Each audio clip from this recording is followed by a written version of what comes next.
I'm gonna try to wrap this up, but this is part 2. So if you're seeing part 2, please go watch part 1. All right. So now I'm gonna say something that might be a little bit uncomfortable, but it is the truth, you know. And I mean, this is just my opinion, but I believe that Americans don't actually want a violent revolution, right? This is why we romanticize it on the internet and we talk about all the things that we would do. And I think it's because we've never actually had it. Like, even, and also you can thank the people in power who have tried it. Even with slavery, they have made sure we don't know about the revolutions that took place. Even the revolutions around the world, France, Haitian revolution, if it wasn't for the internet today, we wouldn't even know about Nepal's revolution and how it was started by Gen Z, my generation. Okay, excuse me. We romanticize it, okay, but we don't embody it actually in America. And at first when I heard this concept, I think it was from Great Gabe the Great 18. He said this, and I at first I thought, yeah, he's right. We don't. We romanticize revolution, but we not actually about it like we think we are. We think we big and bad, but we really not. Like, um, and at first I thought it was a flaw, but as I was contemplating about that, I realized it might actually be a clue, right? We're not wired for burning everything down. We're wired for something more subtle, more unconscious, more internal, right? Think about it. Especially because America is a melting pot of a country. There's not really too many countries that has as many ethnicities and nationalities sitting in one place. We have so many other people from around the world in this country that is fed the fuck up. You know what I mean? Whereas those other countries who did revolutionize, they had camaraderie, community, and they all had the same background generally. But here in America, we're all different, right? Maybe our work isn't physical at all. Maybe it's mental. Maybe it's spiritual. Maybe it's about recognizing the power we've been ignoring because it doesn't look dramatic enough, right? You don't have to exhaust yourself trying to save the world. You don't have to suffer to be effective. You don't have to prove your goodness through constant action. You don't even have to fight reality as it appears. Hence why Luigi is sitting in jail right now and he's the only one. Nobody else followed up behind him. Right? And I think he had a good idea. We all thought about it. He just took action. And the way Americans turned him in tells you something right there. So it's actually counterproductive for our revolution to be physical, because there are people who are still under the system's illusions that will turn us in, right? So with that being said, we gotta make our revolution so covert that the people who are willing to sell out other Americans just to maintain whatever sense of comforts and illusions that they like living under, yeah, that's fine. Because they're not even going to be aware that the revolution is happening. Because they're not tapped in. We don't want them to be anyway. They're not. Right? But if it's out in the physical, then they're gonna do something about it. Just like when black men would be arrested by the police, right? And there would be white men around. There used to be white men would be like, "Hey, bros," they would try to help the police officers subdue a black man. You don't even know if he's being illegally arrested or not, if they even have the right to detain him.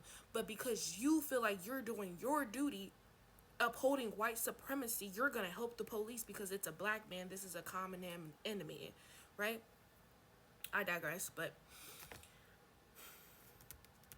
you don't even have to fight reality as it appears, okay? You just have to become aware of the reality that you want.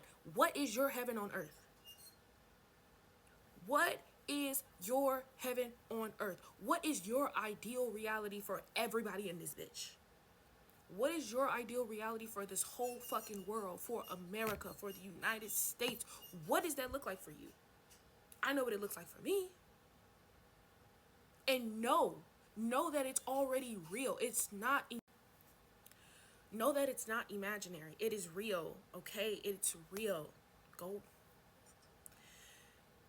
And this is the part that I think some people may skip past, and that's okay. But they want effort to come after the knowing. But knowing is the end, okay? Knowing is the seal of approval. Once awareness rests in the knowing, reality moves on its own. You don't have to do anything, right? You know it, and then that's it. Like, I like to practice the saying, before Abraham I am. Whenever I desire something or I think I want something, I'll be like, before Abraham I am. Before I had the thought to desire it, I already had it, so it's done. And then I'll be like, yeah, you know what, it is done. I don't have to do anything. When the time comes for me to do something, I'll do it. I won't even think about it. It'll just happen. But until that time comes, I'm good, bro. I can move on. I can do whatever I need to do. If that's going to take a nap, if that's laying down, if that's watching anime, that's cool, because that means I'm in alignment now. Because I'm not obsessing over effort and the outcome. I'm actually saying it's taken care of. I'm good. There are non-physical players, non-physical forces that are here to help us enact our manifestations. That's it, yo. We have so much fucking power. You don't even understand, okay? But if we're not giving them nothing to work with, how they gonna help us? How? How are they going to help us if we're not doing our part? So no, you don't have to go out and get arrested or burn anything down unless you genuinely feel called to. You don't have to do more than you actually feel aligned with. You don't have to force a timeline that already exists, bro. I don't care, the law of assumption, girlies, the law of assumption ain't even a real law, but they may try to come for me and be like, oh, but you don't have to affirm 100 times for the reality that you seek, that you desire. Okay, you don't have to affirm 100 times for the reality of the world, to be fifth dimensional. You don't, bro. That's extra effort. It's not wrong, but it could burn you out eventually, and you're gonna come back to the same point that brings me back to this video. It's done already. When you go through your drive-through at McDonald's and you order food, do you then get out your car and go into the kitchen and make your own food and then hand it to them and then get back in your car and then drive to the window and receive? No, you don't do that, bro. You order your food, you wait in line. When it's your time to pay, when the time comes for you to take action, like paying for your food, you pay for it. Get your receipt, then you move to the next window. When it's time to receive your food, you receive it, then you go on about your day, bro. It's the same fucking process. You just have to dare to look at that reality. You have to dare to know that there is another way. And awareness is simple. Once you notice something, you give it license to now become. It's already aware. It's already existing. You're just giving it license to exist in this present moment. You're giving it license to be like, okay, I'm aware of this present moment right here, right now. But I know that there's something else, and I'm gonna put my awareness over there, and now I'm in that present moment. You see what I'm saying? This is the present moment of right now, but there's another reality that's simultaneously happening on top of this one. So guess what? I'm gonna take my awareness and I'm gonna shift, and now I'm in that present moment. And once I'm there, there's nothing else for you to do. Let it go. It's done. The ideal heaven on earth that you seek, that you desire, it's here fucking now, bro. Because awareness is not passive. Awareness is creative. Awareness is reorganizing itself, is the shift. That's the shift, bro. Okay? And I've been on this shit since day one, and I'm just not realizing it, alright? So I think I'm going to start doing prayers where I start giving thanks now. I'm going to start giving thanks for the desired reality, the desired timeline that I want to see. The heaven on earth that I want to see in America, and for the planet Kai. And that's all I got to say, so see y'all later. Bye.